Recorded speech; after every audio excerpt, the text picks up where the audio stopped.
In this video, I'll show you how you can format your text in LinkedIn. So let's say you want to create a post. So I'm going to type some text. And let's say you want to format this text. And if you click on this plus button in LinkedIn, there are no options to format.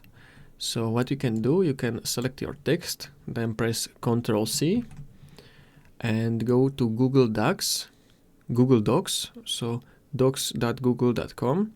From here you can create a blank document, then paste your text by Ctrl+V. And now from here you have options to format your text. So you can make it bold. You need to firstly select it, then click on bold, and now it's bold. So I'm gonna copy it again and paste it in LinkedIn. As you can see, now it's bold.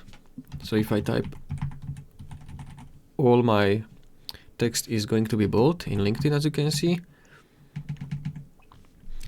So you can also find many options here. So for example, you can underline it.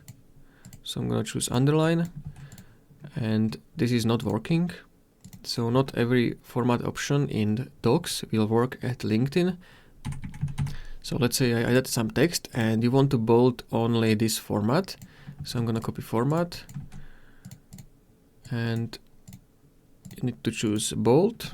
I'm gonna copy it, and as you can see now in this video I'll show you how to format text, and the format option is bold. So this is how you can format your text in LinkedIn. If you found this helpful, consider subscribing for more tutorials.